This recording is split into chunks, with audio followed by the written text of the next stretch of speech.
Hello guys, welcome back to my channel. இன்றைக்கி வந்துட்டு பூரி வச்ச சன்னா மசாலா எப்படி செய்யலான்னு வாங்க பார்க்கலாம். ஸோ ஃபர்ஸ்ட் வந்துட்டு ஒரு பேனில் நான் வந்துட்டு எண்ணெய் 2 டேபிள் ஸ்பூன் அளவு செஞ்சுட்டு. Hello guys, welcome back to my channel. இன்றைக்கி நம்ம வந்துட்டு பூரி வச்ச சன்னா மசாலா எப்படி செய்யலான்னு வாங்க பார்க்கலாம்.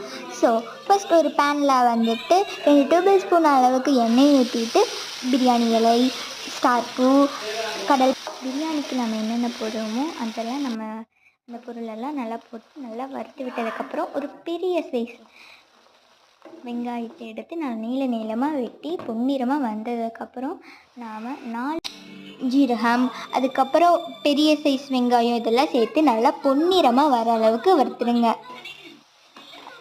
அதுக்கப்புறம் வந்துட்டு 4 முந்திரி, பெரிய சைஸ் தக்காளி, சின்ன வெங்காயம் 4 முந்திரியும், அதுக்கப்புறம் வந்துட்டு ஒரு பெரிய சைஸ் தக்காளி, அதுக்கப்புறம் சின்ன வெங்காயம் அதெல்லாம் சேர்த்து நல்லா வேக வச்சதுக்கப்புறம் இஞ்சி பூண்டு பேஸ்ட்டு போட்டு இதெல்லாம் சேர்த்து நல்லா வறுத்து விட்டுருங்க. எண்ணெய் பிரிஞ்ச வர அளவுக்கு வறுத்து விட்டதுக்கப்புறம் இஞ்சி பூண்டு பேஸ்ட்டு, அதுக்கப்புறம் வந்துட்டு கல்லுப்பு இதெல்லாம் சேர்த்து நல்லா மிக்ஸ் பண்ணி விட்டுருங்க.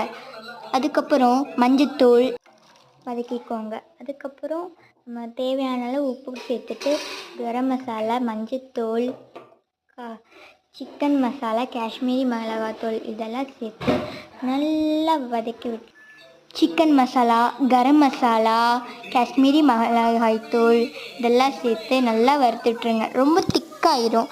அதுக்கப்புறம் நீங்கள் என்ன பண்ணணுன்னா சுண்டல் வேக வச்சு தண்ணி இருக்கும் இல்லைங்களா, அது சேர்த்துக்கோங்க.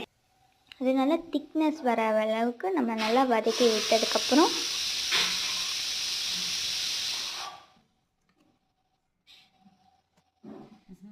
சுண்டல் வேக வச்சு தண்ணி இருக்குங்க இல்லையா, அது சேர்த்துக்கிட்டிங்கன்னா நமக்கு வந்துட்டு நல்லா டேஸ்ட் வந்துட்டு அப்படியே செமையாக இருக்கும்.